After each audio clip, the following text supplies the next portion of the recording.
if anything, if we've learned anything from this quarantine, it's really helping you as a traveler to prepare for the unexpected. Nobody expected this to happen. Nobody expects to get canceled. Nobody expects to get their contract pushed back due to licensing or things like that. But it just goes to show you these things pop up and you have to really prepare yourself. Yeah. And make it a priority because it really does lighten the load. Yeah. Welcome to the Freedom and Scrubs podcast. We're your hosts, Kim and Aaron G. This is episode 40, all about why you, God, I can't even say it, why you shouldn't travel. Shouldn't, with an N-T, should not. I don't think we ever thought we would say those words, but we said them. Yeah. And we're going to get into it on this episode. First off, if you are returning to the show, thank you for returning. We have a really good episode. But if you are new to this show and wondering what this show is about, that's a really good question. Kim and I, yeah, we're still learning what that is. Stay tuned. Kim and I really wanted to, for this podcast, for our listeners, be able to give you the foundational tips and tools that you need for healthcare traveling to really set yourself up for success and really be able to just enjoy the adventure as it is. And we've been traveling for 8 years. We have learned a lot. We have made so many mistakes. And so we want to share everything we've learned to help set you up for success as a healthcare traveler. But also, we are travelers who love to travel outside of contracts for fun. And so we talk a lot about international travel, fun travel, how you can travel, how to set yourself up for that, and really just how to create the life you love and the life you want and your own definition of freedom in your life as a traveler. Beautiful. Boom. Mic drop. Okay, so this is actually a real talk episode. And it's funny because we were going through the notes and we were kind of going back and forth with what we wanted to share. We also think that it's a super important time to be sharing this, but it was kind of, we were like, man, like we love travel so much. We're so much travel advocates. Like we want everybody to travel, but there are things that you need to know. And unfortunately, we are super positive people, and this felt a little negative in a way. Hold on. Let me just cut you off for a second because I actually created the Google Doc with the notes for the show of kind of what I wanted to get into and topics to hit on. And Aaron came home, looked at it, and he's like, this is super negative. Like as he's scrolling through. And I'm like, it is in a sense. It's really not. But it's also, we talk so much about the good side of travel because there's so much good there. There's so much fun and freedom and just expansion in your life. But we wanted to do an episode that was dedicated to just the real side of travel and things that can happen and things that can come up and challenges and obstacles and all of the things so that you can be prepared and really be able to face these things knowing that they could come up. Hopefully they don't, but if they do, you'll have the right mindset and the right attitude to come out on the other side. Well, and I think a good example is I was just watching our Tongariro Alpine crossing that we did. It's a huge hike in New Zealand. And the thing is when Kim and I got done, we looked at each other and we were like, we never heard that this was a tough hike. We never heard it was this difficult. And it wasn't about people saying that Tongariro crossing is hard and it sucks because it's a negative hike. It was actually one of the most beautiful hikes I've ever done, and I'm so proud that we did it. But if I would have known that it was a little bit tough, I would have been prepared for it. And I think that's the relation that I want to bring to this podcast. And not only prepared physically, we would have brought more water, probably a few more snacks. Might have, thought differently about my shoes because my shoes were the biggest problem. So physically, yes, but also mentally. We went into it thinking, oh, this is just a normal hike. We're hikers. We're active. We can do this. No big deal. And we weren't mentally prepared for what we were about to endure. And I think if we would have been, it would have been a different attitude. Right. You know what I mean? Yeah. And so we wanted to just paint the whole picture. And here's the thing too, we're sitting in our guest bedroom apartment in Chico. Aaron is working for 7 more weeks. We are supposed to be kicking off a trip around the world next week. Clearly that's not happening. It feels like the whole world has kind of come to this standstill.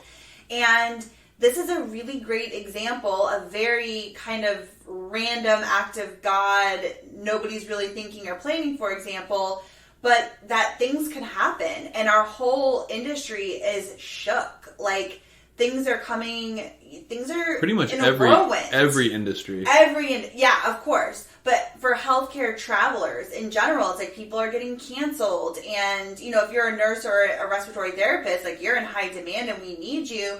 But on the other side of that, people, like where you work right now, you need 2 travelers and they just put the jobs on hold because they don't want to bring anybody in. And the people that we were reaching out to try to fill those jobs just got let go from their contracts because all the outpatients are gone and they're only doing inpatients. And so that's even hurting the radiology world, which in turn, you know, a lot of these diagnoses are being made by CT scans for coronavirus. And so there's certain areas that are ramping up and there's certain areas that are cutting off. And so that's what we really wanted to talk to you guys about. Well, and unfortunately, a lot of people, you know, are getting canceled. And so, you know, we're going to kind of get into that.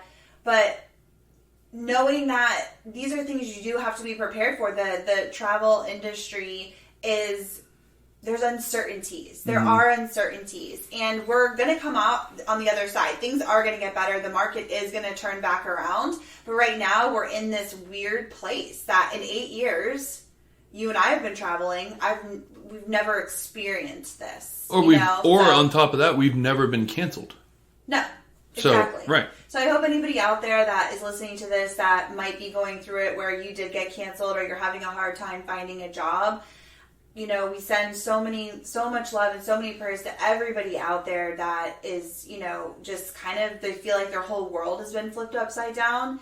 And instead of, you know, it's easy to feed into all the fear because of the news and everything that's going on, and just kind of remembering to take a step back, take a deep breath, know that this too will pass. And everything is figure outable. Yeah. And we are going to come out on the other side 100%. Of this, even though right now it feels a little bit. And we'll come out stronger. And I think even on the flip side of that, if you were like really excited to look into traveling, you know, starting maybe in March, and you're seeing what you're seeing now, this can be really discouraging. And just, you know, hold your head up. And honestly, like Kim said, this will change, this will pass, and we will be back on the pony per se, like here hopefully very soon. And you know, I asked Kim today, I was like, have you seen any of the news? And she was like, honestly, I was just kind of like in tears. Like, it's just making me sad to see all the stuff going on. And I think we all share in that feeling. But, you know, hopefully, even though this is a somewhat negative, as we said in the beginning podcast, we hope that it can put a smile on your face and just give you something to really listen to and maybe take, you know, some major stuff away from this going into when we do turn around and get back on the wagon. 100%. Okay, so let's kind of just get into it. We're not going to talk about anything rosy or beautiful about traveling in this episode. I think it still will come up. I bet you. I'll take the over. I'll take the over under. I'll take the over of 2. Oh, what does that mean? That means we'll say something beautiful about traveling. We'll have a negative to say, but we'll flip it into a beautiful 2 times. It's so hard because that's just our natural personality because we love it so much. But again, this is real deal. These are things that you want to think about to prepare yourself for. Well, it doesn't hurt that the first topic I see, I already can see a positive in that. Oh my God. But anyway. We're not being positive today, Gibson. Okay, put on your negative Nancy attitude. I can't. Traveling sucks. No, I'm just kidding. I would never say that. I take that back. Which, P.S., we're in our guest bedroom. I already said that, filming or podcasting. And the picture right in front of me looks like the Olympic rings. It does. And we found out they canceled the Olympics. Well, till 2021, which is sad. That's another level of sad. But yeah. Anyway, go ahead. I'm just trying to like bring your spirits down. I know. You're trying to kill me. Okay, so number 1, we talk about this a lot, but decision burnout. You know, as a traveler, again, part of our job is we are making tons of decisions all the time about where we're going to live, where we're going to work, what contract feels good. We're interviewing, we're asking questions there. You know, we are planning our routes to get to where we're going. Are we renting a car? Are we driving? Are we flying? It goes on and on and on. Is it a good fit for you in the department? All the things. Where am I going to live? Where's my grocery store? Where's my route to work? What time do I have to be there? What's my shift? Like all the things. And we especially when it comes to finding a job, we have to make decisions very quickly if we want to jump on a job. So that comes with, being burnt out sometimes, just like anything else. When you're go on the move, it can wear you down. Yeah, but it's a part of it. There's no way to get around it. I mean, think about it. If you have kids, or you have a spouse who's just like asking you to make decisions over and over and over again. Like there comes a point where you're just like, can you please just like leave me alone? Like I don't want to have to think about that. But you have to do that as a traveler all the time. Yeah. And you basically get comfortable in your contract and you're in the flow. And then all of a sudden 6 weeks comes and it's time to start making those decisions again. And that comes really fast. Like you're talking a little over halfway through your contract. You're already starting to think about your next one. And that it feels overwhelming at times. You're never stagnant. No. And I think that's an interesting thing because it can go both ways. I personally love the constant change and the constant motion and the constant thinking about, where are we going next or what's happening? Granted, we do this together, so we're able to bounce ideas and both come together and make the decisions.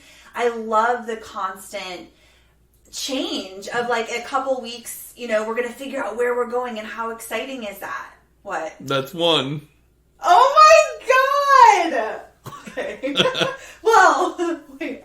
The flip side to that, or where I was going, is I personally like that. I get itchy feet after being somewhere. Like I was talking to my mom yesterday, and she's like, "Doesn't it feel good to just be settled for a minute?" And I'm like, "Yeah, we've been here for 2 weeks now, and I'm ready and a half. to go." Like it felt good for a moment, but in my nature, I'm ready to go, man. Yeah, me what's too. next? Where are we going? And so I personally like that, but if you don't, because that's where that was the negative, is that you're not living a stagnant life. So when we're working full-time or just a normal day-to-day job, you typically are going through the same motions, right? We have our routines, we have our friends, we have our family, we have our gym, we have our route to work, everything is the same. We don't really make that many new decisions, at least when it comes to our work and stuff. So you're just kind of living this stagnant, very monotonous life. And for some people, they love that. They love the ease of what that brings. And so if you are somebody who loves the ease of just that in kind of that, I don't want to say autopilot, but just in the flow of your life, and you don't like a lot of changes and things being moved around, traveling is absolutely not the life for you. And I think that goes without saying, but that's a big one. Right. Okay, let's not ramble on each one. I know. Because we've already gone into a bunch of positives. I'm going to leave out my positive for that one. But okay. All right. It's hard for me right now. I'm struggling. You want to say something positive? Yeah. But I also think the decision burnout, and here's my one positive. Oh my God. Making decisions that quickly, that fast, and having to trust your gut and start to learn that muscle is such a benefit to any life. So whether you travel for a year or 6 months, the decisions that you're going to have to make in that time frame is a skill and a muscle that you're going to build for the rest of your life. 100%. So we already did 2 positives. We've only done 1 negative. All right. Okay. Moving along. Another thing to think about, or another thing that's just part of the lifestyle, is you're leaving family. Mm-hmm. And if you are traveling solo, this will hit you harder than traveling as a couple. We have each other. We're best friends. So it's 2 best friends. We always have each other. It definitely makes it easier. But you're leaving your family, well, not only your your friends, family, yeah, your job, your coworkers, your normal life. Your best friend called your comfort zone. Yeah.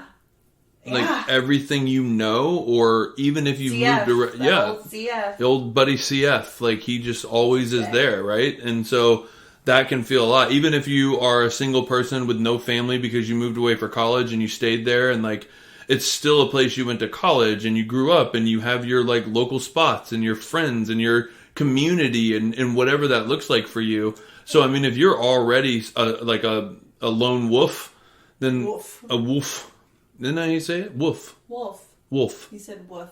Woof. Anyway, then it could be a lot easier. But if you are somebody Kim is very close with her family, with her sister, and my family. We're all close in that, even in the proximity that we live. And it was very tough pulling out and leaving all of it behind. Honestly, it was like a country song. It Like was. when we pulled out, I was like looking in the rearview mirror, and like my whole family was on the driveway at my sister's house. We left my sister's house for our first contract because we had sold our house. We were living with her for a little bit before we took off. And we're like in the rearview mirror, like they're waving, like slow-mo in the back, crying. And I only had one niece at the time. She was little. She's like waving. I have tears running down my face. And it's just like, and then we turned the corner and it was just like, it was all behind us. And it was like so sad. It was, and I had you, but it was still like, wow, like we're leaving Jacksonville. Yeah. Our home. It's a weird feeling. And another thing, it does, and I've learned this over the last 8 years, is it gets more challenging maintaining friendships and relationships that you've had back home. A lot of my friendships have fallen away just because, you really only make a priority to connect with people that really you want to connect with, right? We only have so much time. But you're also... Good. No, we only have so much time, and so over the years, when you're not seeing people every weekend like you used to, and your relationships start to change a little bit, and I've experienced that myself, where But we're also traveling. We've been traveling for 8 years, and as you get up in the years like that, through the years that we've been traveling, for instance, all of my friends now have 3 kids. I'm still traveling with you with no kids, living our best life, traveling around the world, taking time off work. So our lives have gone in separate directions. Very true. And so there's not a lot of common ground there anymore. Right. Whereas if you stayed at home, you'd probably be married with kids, or you know what I'm saying? Like, even if you weren't, you would still be seeing them more. It'd be like, hey, come over for a barbecue on Sunday. Hey, let's, go grab a drink and just catch up. Like, because you're in close proximity, it's easier to maintain friendships that if you have distance, they're going to fall away because you don't have that same bond and connection. Well, right, but you are growing as a person too, and so you are stepping out and you are seeing more of this world and seeing new ways of living, and that kind of can separate you as well. And a lot of people don't deal with that very well, because then it's like you come back and you think everything's going to be the same, but you've grown as a person and they're still kind of in the same spot, in the same gossip and the same drama, and that kind of pulls you away. And a lot of people have a tough time with that. Yeah, 100%. We did a whole episode on this actually about coming we did, home. yeah. So go back and listen to that. We kind of dig into that more. I think that is something that does come up for travelers a lot, because we're gone, we're away, and then we do come back, and it is kind of weird. It's like, oh, the world just kept going even though I wasn't here, and Susie's still at home with her babies, and like Johnny's still. Which, let's just say, caveat, or asterisk small print. There's nothing wrong with that, No! Obviously, but you could just feel a difference sometimes. Yeah, absolutely. The positive though is, oh my god, is that we take a lot of time off, and when we go home, it's really good quality time, because we're not working, we're not there for any other reason but to spend time with our family, with our friends, and really soak that up. And will take a long time to be able and you to do actually that. get to see what friendships are real friendships, because they've stuck through the times you've been away, and they're excited when you come home. Yeah, I have one friend left. I know. All right. Okay. So the next one we're going to say, because Kim was counting, and I don't want to count because we have a couple. This one's let's just run through this very quickly. I don't even need to say it. Yep. Yep. You're moving around all the time. It's physically demanding. You're literally packing up your stuff, and obviously, as we've seen, like, oh my God, here we go. The positive is you can simplify your life, but if you don't want to do that and you have a lot of things, this can get really physically demanding. And so, really thinking about, if you're finding your own apartment, you're having to pack up and, unload the Jeep or the truck or the car or load the camper or whatever it is that you're traveling by. That moving around all the time physically gets demanding. Yeah, and you're doing it every couple of months, so it's a lot. Okay, next one is money to get from place to place, right? That goes back into the moving around all the time. When you are in between contracts and you're going from place to place, then that costs money. You're not getting paid, right? You don't get paid until you get in for a couple of months, or a couple of months. Wow, Cheers. I know. A couple of weeks, and you have to, pay for your gas and your hotels and your, what else do you pay for? Food, deposits, moving costs, things you want to do, life, grocery shopping, bills. Yeah. Drinks. Purple drink. Pizza. Pizza. All the things. It costs money. So you do make more as a traveler most of the time. Generally. But because we're in motion a lot without work, that does cost money. It offsets. It costs money to keep this going. Absolutely. All right. Here we go. Although that is a lot of fun taking road trips. It's my favorite part. With like some podcasts and some audiobooks and like some Ghirardelli snacks. Just being on the road, man. And a Diet Coke. Diet dreams, Mountain Dew. Yep. Dreams. Not to like burst your bubble, but we're supposed to be on like a road trip right now. No, we're not. Well, we'd be done with it. We'd be done. Yep. Okay. All right, so another one of the negatives, and this one's a real negative. We're gonna stay in the negative tone. I'm gonna even talk like this. Oh my god. Working at places you don't like, and you'll get contracts that you don't love. Very true. It is very true, and people suck, and coworkers suck, and. We don't use that word. I know we don't. Sorry, I was trying. You took it to another level. I was trying to be negative. Per usual. But no, you will run into contracts that, depending on your specialty as well. Like for instance, we've been seeing a lot of it where general X-ray, they battle shifts a lot, and a lot of times. We're getting into shifts, Bobo. Don't get into it. Okay. Stick to the topic. You want to really get me with a scowl? Call me Bobo. Stick to the bold print. Okay, I went off topic. Sorry, I went off-roading in my Jeep, but not in a good way. Not in a good way. But yes, so you end up working at facilities that are tough. I've only fortunately had one that really stands out to me, but it can be really tough when you're in a spot that you don't like or you don't enjoy, and you work with coworkers that are very tough to get along with, or there's a lot of power trips, or they have negative connotations towards travelers because that comes up as well. And they make you do all the work because you're hired help hired help. Yeah. Here's the thing. This is a part of it. I think that I personally have been really lucky. I also think that I have a personality that shines. Okay, sunshine. Inspired. Yeah, pretty much everywhere I go, they call me Sunshine. Like it's very. Which she forces them to. I did not. You do. I didn't. Hi, I'm Kim. Call me Sunshine, and if you don't, then I'm leaving. Like on my badge. Yeah, Sunshine.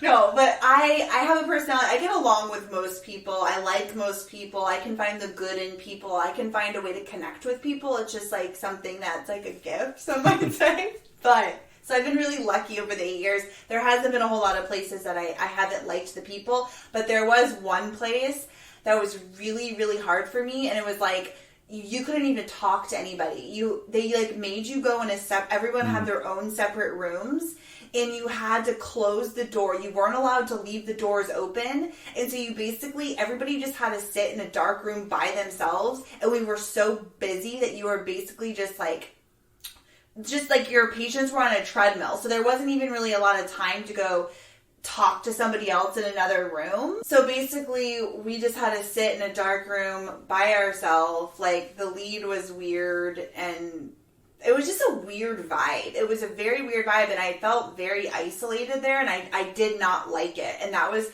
really one of the only places that I didn't. Well, and you were working variable shifts, too, and working overnight, and they would call you an hour before and be like, can you work overnight instead of, like, in the morning? And my schedule changed every day. But going back to just, like, the people... Like, the people were... I liked a lot of the people, actually, that I worked with, but because we weren't allowed to even be around each other or talk, it was a very weird vibe. So anyways, that can happen. Yep. And what do? You suck it up. It's 13 weeks. You get through it, and you know that you're moving on to something else. So it's like, it's just something you have to power through and try to make the best of it. And if you are working with, shitty coworkers, which can happen, then... really all you can do is get through it, try to, work on your own stuff, learn the lessons that are there for you to learn, and you gotta just get through it, man. Yeah, and that's where the shitty coworkers is one thing, but if it's actually like you're feeling like there's unsafe practices there, then that is one thing that it really draws a line in the sand that you can call your company and get yourself out of that situation. Yeah, so that's a whole nother thing, but a lot of times if you're just working a bad shift with shitty people, that's one thing that you really got to just stick it out. But it can happen. It can. Don't stick it in. Don't. Okay. All right. You're single. So Here's one thing that kind of plays off of the loneliness. When you do make friends, you leave again. And that's kind of... I was trying to be dramatic. Did it work? No. Okay. But yeah, you like really can build up some good relationships with people, and then there's a little bit of you that's, I mean, at least in my point of view, again, everybody has different points of views, but you know, I have stayed in contact with some of the travelers that or some of the full-timers that I've worked with, but is that a real relationship? I mean, I would say no, because you know, it's like we're not in each other's lives anymore. We've grown apart. It was a little figment of our time frame together that it was great, and it was great knowing them. And I think if I ever drop back into that city, I could call them up and go have dinner or something like that. But you are, you know, in and out. You breathe in, you breathe out. And so really building a strong foundation of friendship is kind of tough on the road. Yeah, there's an expiration date, right? Oh, like, that's good. You're there. That's not in the notes. You're there for a certain amount of time. And then you build these relationships and you have fun. And there's also a lot of people that do stay friends, right? Forever. And that's a really beautiful thing. But like, again, the reality of the situation is you are leaving again. So when we thought that we were leaving to start traveling the world for a year, we had our going away party. And I'm like crying in the car on the way home because I had the flu, but also because I was sad. I was like, wow, like I'm really going to miss these people. Like I had fun with them. I really liked working with them. And I'm never going to see them again. It's like a weird feeling. But now here we are, we're back. We're back. but that, you know, that usually doesn't happen. Yeah. Okay, moving on. Yep. Go ahead. This one's kind of, again, timely kind of for where we are. Very timely. That you can get canceled, right? And things don't go as planned. Like we said, traveling isn't linear, right? It's not like your normal day-to-day grind of working a full-time job. There's not a lot of things that can come up and down, right? It's pretty standard for the most part when you're working full-time.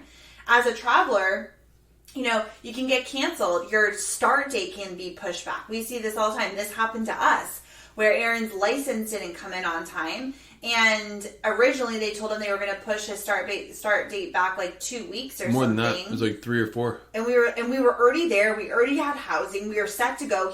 And we had no savings.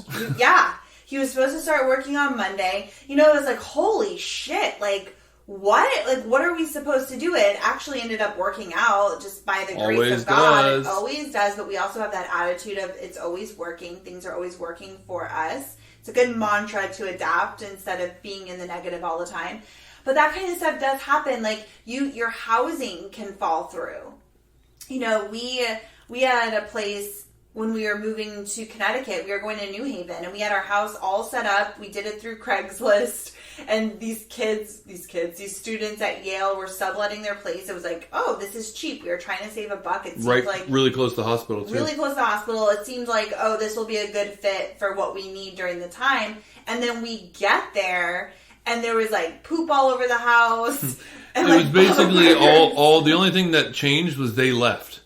The rest of it was like, didn't even clean. No, they still had like bags of like frozen chicken in the freezer and like their full on refrigerator. Not even like there was a couple of things.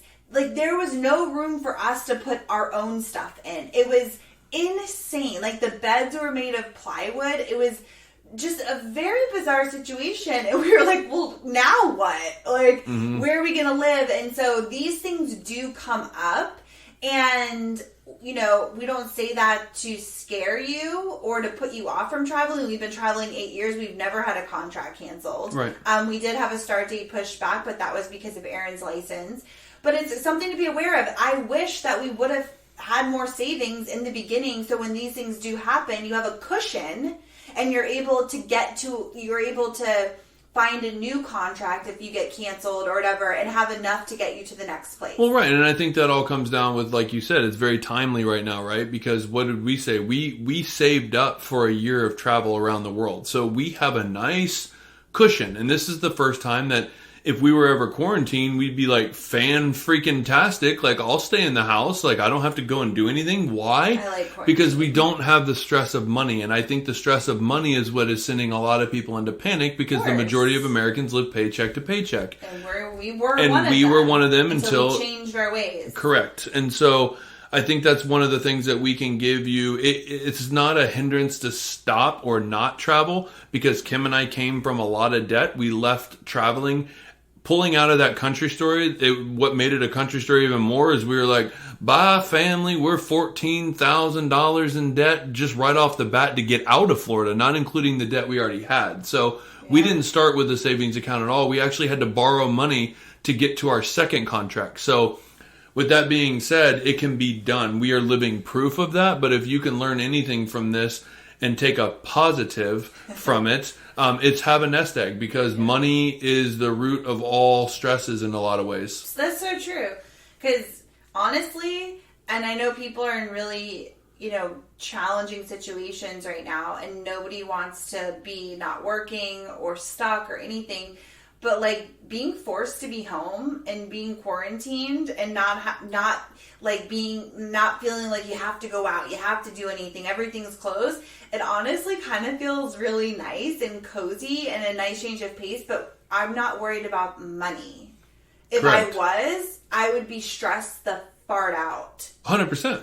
And that's the whole thing. Think about it in Seattle, right? If we'd have had a huge nest egg like we have now, and they pushed back my start date, I would have been super freaking stoked to be like, yes, let's go explore Seattle. Let's like basically have a vacation. This is going to be a lot of fun because I'm going to start making money here in a little bit. Yeah. But we didn't have any money, so we freaked out. Yeah. Right? And so that's why, if anything, if we've learned anything from this quarantine, it's really helping you as a traveler to prepare for the unexpected. Nobody expected this to happen. Nobody expects to get canceled. Nobody expects to get their contract pushed back due to licensing or things like that. But it just goes to show you these things pop up, and you have to really prepare yourself. Yeah. And make it a priority, because it really does lighten the load. Yeah. If the Kim 8 years ago could go back and do things differently, I would have taken the first couple of contracts that we took, right? I would have worked, because we took one contract and then we went to Europe for like 6 weeks or something. Right. No, it wasn't 6 weeks. It was like a 2-week cruise.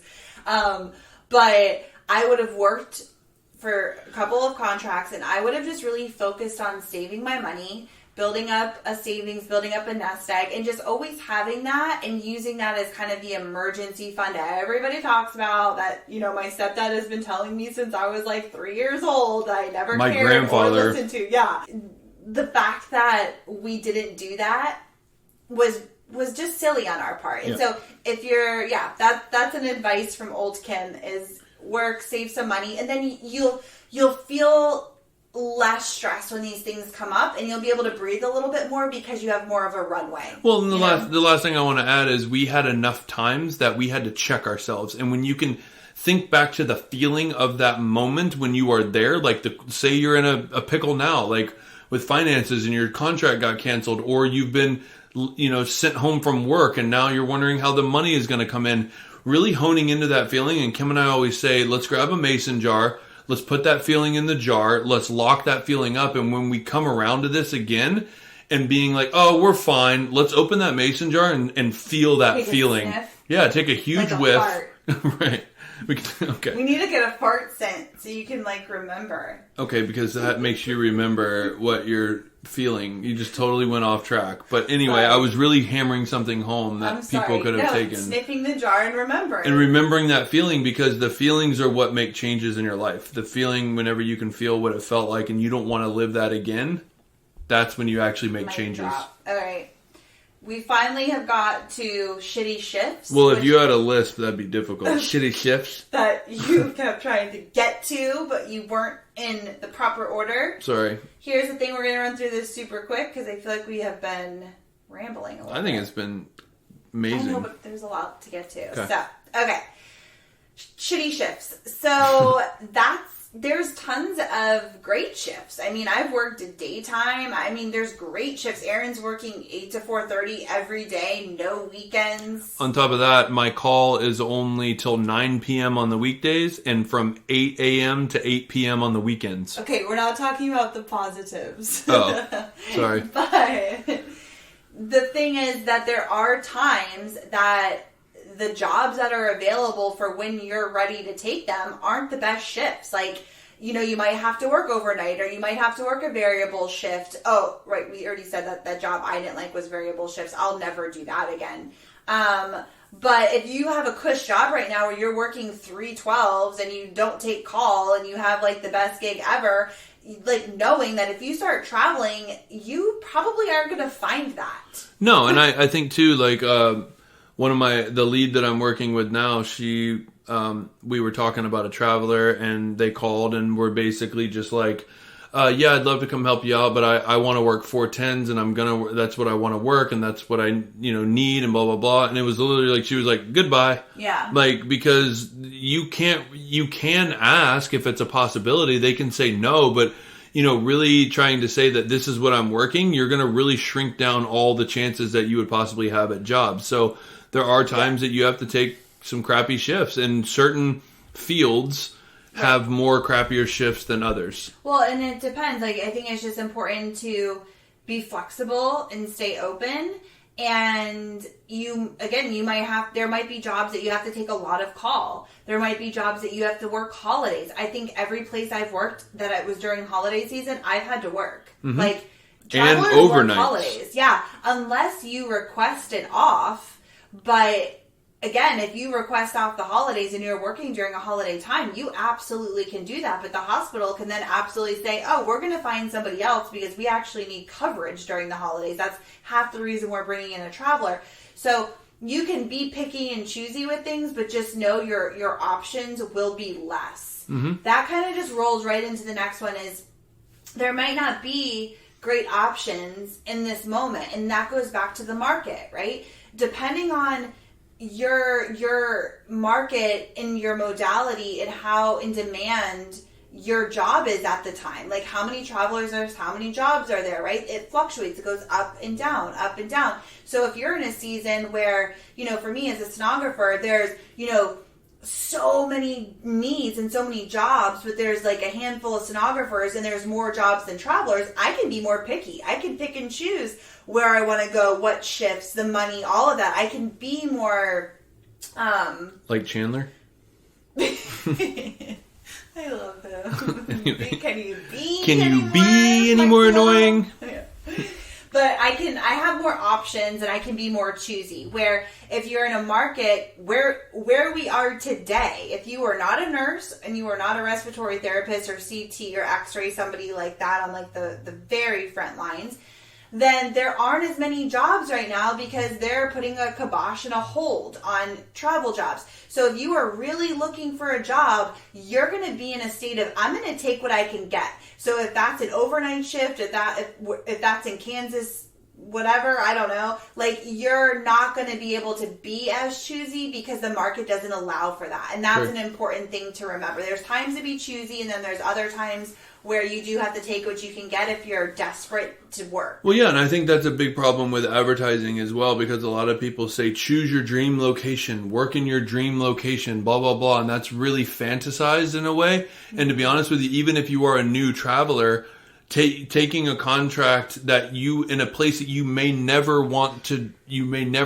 to go or never thought you would go, and it could be negative 22 and snowing out in the middle of winter, and you could be from Florida. Not saying that was our story, but it was. Kim and I took a job in Janesville, Wisconsin, and it was the middle of winter. We were coming from Florida, but that was our options because it was Kim's first contract. And I wanted to just lock it in. I ain't trying to be cheap. Well, and she needed to prove one.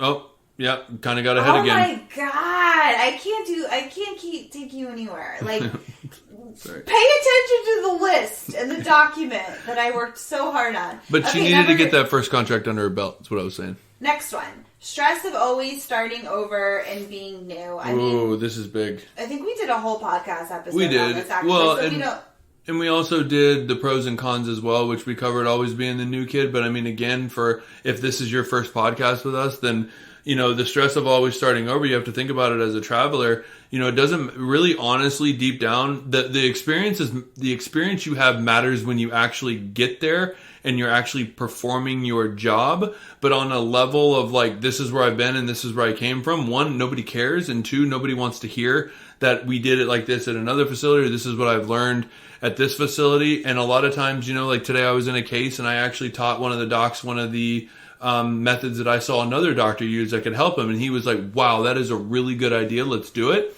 So that can be a benefit, a positive. But on the most part, you are the new kid every 3 months. You have to prove yourself. You have to show your skills. Yeah.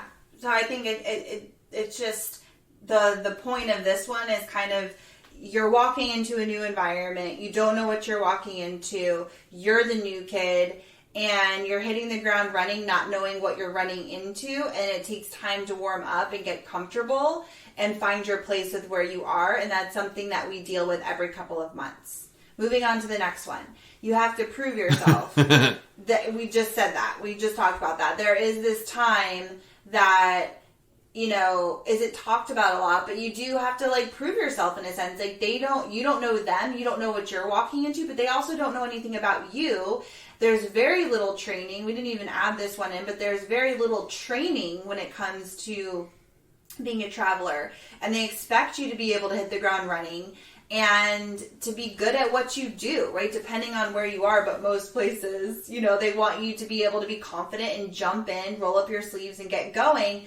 And so there's this period of time where they're feeling you out to see, can she do the job? Well, not only that, do we trust her? Correct. Is she good? Right, but here's the weird thing that a lot of, we don't talk about very much. For some reason, and the way things are, unfortunately, we've even seen it in our travel life, is a traveler is a traveler is a traveler. You are all the same. You are all, equally created. And it's like, that's not true. But if you have a bad traveler at a facility and they bring in another traveler, unfortunately, you carry that burden until you can prove them otherwise. Mm-hmm.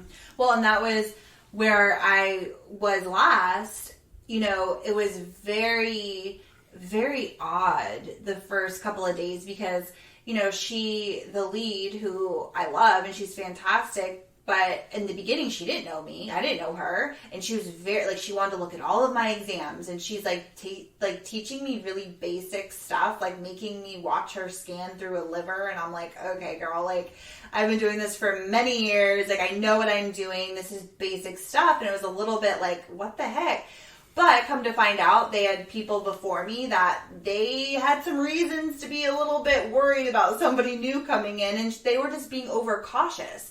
And I get it now that, I got to know them and we were able to talk about everything. But a couple days I really, had to prove myself. And then they're like, oh, she knows what she's doing. She's good. And after that, we were good to go. But there's usually that time where they're like, let's see what this girl's all about. And that's a part of it. And that can actually cause people to clash. Your ego comes out. You feel like you want to defend yourself. And then you have to really take a step back and understand that, they don't know you. You need to prove yourself. If you're strong in your skills, you're good to go then, and you're confident in your skills, and just let them express their concerns and teach you. And then that way you're like, okay, they taught me. Now I can just go do my thing and show them. But a lot of times we see travelers get their egos hurt a little bit, and then that ends up butting heads with the lead and not being a good situation. Yeah, exactly. Okay. So just know that comes with it. Every 3 months you're walking into that situation. Which it really isn't as dramatic as it sounds. I'm always a little bit nervous, but obviously you're nervous. But, it's a couple of days where you feel some overwhelm and you write things down and you ask the questions and you learn the things in the systems, you meet the people. And I usually feel comfortable a weekend, Well, we also said that, your lead was showing you how to clean the probes and scan through a liver, but there's also been contracts where they literally said hi, smacked you on the butt in a professional way and said, good luck, don't come talk to me, I'm good. Yeah, exactly. So it depends on where you go. Right. It really does. Okay, we got 2 left. I feel like this is a marathon episode. I like exhausted. That's what happens when we go negative. My throat hurts. Okay. This one is a big one. I'll take this one. Yeah, this is you to a T. Okay, so this one is really just for me. is as a traveler, you're always out of your routine. And if you're anything like me, like I thrive in routine. I do really well in a routine. I feel comfortable there. I like it, which is funny because I'm a traveler and my life is always out of routine. And P.S., foreshadowing back to the beginning of this episode where you said you're already feeling antsy-pantsy and you want to like go again, which would make you out of your routine. So maybe you should express a little bit of what your routine is, because you've learned somewhat, and we had some breakthroughs in New Zealand, on how to take your routine on the road with you. Yeah, I think for me, I've learned over the years that I can, the sooner I can get into a routine wherever I am, the better. And so that looks different when I'm traveling abroad, like in New Zealand, than it does, than it does when I'm here and I'm home. But learning, what do I need to feel good? And for me, it's like waking up, having my coffee, getting a workout in, having green smoothies, things like that. Having quiet time. These are all things that I thrive when I have my routine. And routine is even just as simple as like, going to my favorite gym, going to my favorite place to get a juice, like all of these things. And I know that everywhere I go, I come out of that routine, but I try to get into it as quickly as possible. And so when you're traveling, you're on the go. You're on the go, and like your life is uprooted all the time. And so I think it's like finding what you need to feel your best. I've had to give up a lot of things just because of my constant moving.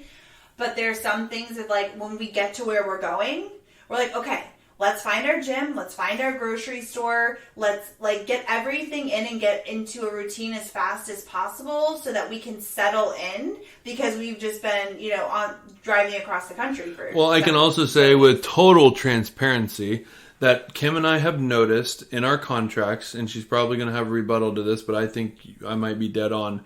I've noticed that when we have our arguments, it's in the first 2 weeks of the new contract, because we are both trying to settle into a new routine. We start like butting heads in a way of just like figuring out where we fit into this new routine, who's going to do what, how is this going to work? We're in a new apartment. We're in a new workout schedule. We're in a new working schedule. And a lot of times I've noticed that when we do butt heads, it's within that first 2 weeks, and it's about figuring out the roles in the routine. Yeah. I mean, even in the van, the first little bit was, challenging, because it's like we're coming into this completely new way of living that was completely unfamiliar to both of us. We were right on top of each other, and it was tough to get into a normal routine, right? And so anyways, like you work out the kinks in the beginning, but I think that's one of the negative things is that if you are somebody who likes routine, which is it's interesting that like I'm kind of discovering that as I'm talking right now, because I'm like, that actually like everything I just said doesn't make sense, because I really like routine in the sense of like a daily life, but I also thrive where we're like on the go and we're traveling. I live nothing like a routine life. Isn't that weird? It's your own personal routine. Because you can go on to travel and you can still have quiet time. You can still do a little workout. You can go out for a walk. You can have your coffee. You can have your meditation. You can listen to a podcast. You can do all that on the road, and that consists of your normal behaviors of a routine. Right. I think the working out too. Yeah. Okay. All right. So one of my therapy sessions. The last one that I was actually thinking maybe should have been the first one. But it's one thing that we notice, obviously being leaders of our group Travel Life Freedom and Scrubs on Facebook, and honestly the creators of Traveler School, the online course for healthcare travelers, shameless plug, is we've noticed that travelers that do not take the time to learn this industry and learn the ins and outs and learn the fundamentals of how we get paid as travelers, how to have a relationship with your recruiter, what is right in the industry. Most people, they literally just like jump right into traveling, and they don't want to take the time to learn. They don't feel like they need to. And the way that I look at that is honestly, like, why would you make mistakes when you don't need to? Why would you leave money on the table when you don't need to? And the example that I'll bring is Kim and I are about to set off on our, year of travel once all this coronavirus stuff clears up. And we like making travel vlogs. We love shooting video, showing where we are. and bringing that to our audience. And we realize that we can improve in our video skills. We can improve in the way that we do our videos and the stories that we create. And so we are taking this time currently to watch as many online courses as possible to learn from the people that we trust in the industry of shooting vlogs. And, Kim and I were talking, and a lot of the people that we do follow, say it took them 3 years to figure out.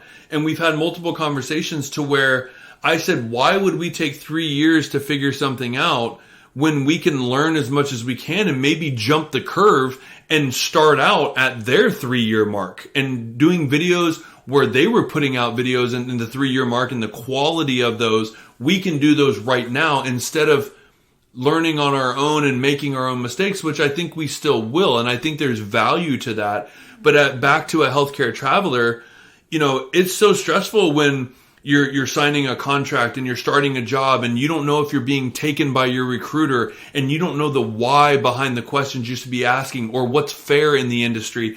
And that takes the joy out of traveling. And that can be one, if not the most stressful thing, because every time you walk into a facility and you clock in, if you don't think that doesn't have an effect on you to say I'm clocking in for this amount of money when I feel like I should have had this much, and that really comes out throughout your contract. So if you can take the time to actually learn this industry, use the resources that are available to you, learn everything you can, it really allows you to just enjoy the fun of this adventure. Yeah, I think that's beautifully said. The only thing I'm going to add is that, podcasts like this, right? Even just listening to this podcast, it's you are learning or taking in or preparing yourself for things that can come up that you might not have thought about or known about.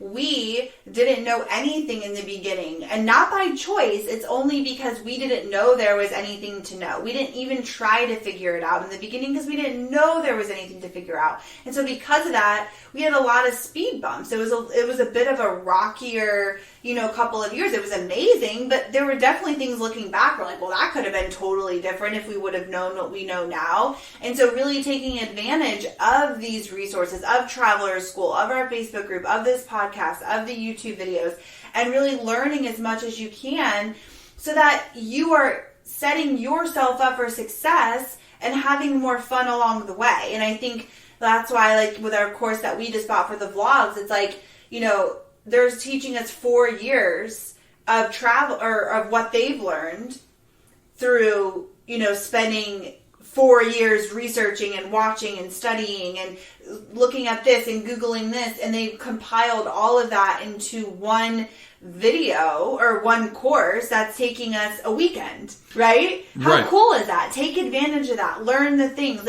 In Traveler's School, again, shameless plug, but it's such a great resource for travelers. It's we've taken everything we've learned in 8 years of traveling, things that we had to, make a lot of mistakes to figure out and to spend hours and hours and hours and years trying to learn. Not only leaving thousands of dollars on the table. And so, and money. And we've taken all of that and compiled it into a course that you can watch in a weekend. And you can alleviate all that bullshit that takes the fun out of traveling. And that's kind of the point. It's learn the things, learn the industry, take the time, and prepare yourself, mindset, attitude, financially, physically, all the things. Like Aaron said, you're still going to make mistakes. You're still going to figure things out for yourself. That's part of the beauty of the growth of this whole thing. But, yeah. And I think that's what I was saying is just, we've bought 14 courses or something like that. That's just something that Kim and I do because we like that accelerated learning. And it's from people that I trust that are giving me good information, that I like their content. And so I won't hesitate to spend that. The minute Kim was yo, this guy on YouTube that we follow all the time just released an academy for learning how to create videos. I was buy it now. Here's my wallet. Without question, because I know that he's going to provide the information that Kim and I are craving that is just going to set us up down the road, that I'm not wasting time making mistakes that I could have learned. Yeah. We're investing in our own success. We're investing in us not spending our own time Googling and YouTubing a bunch of,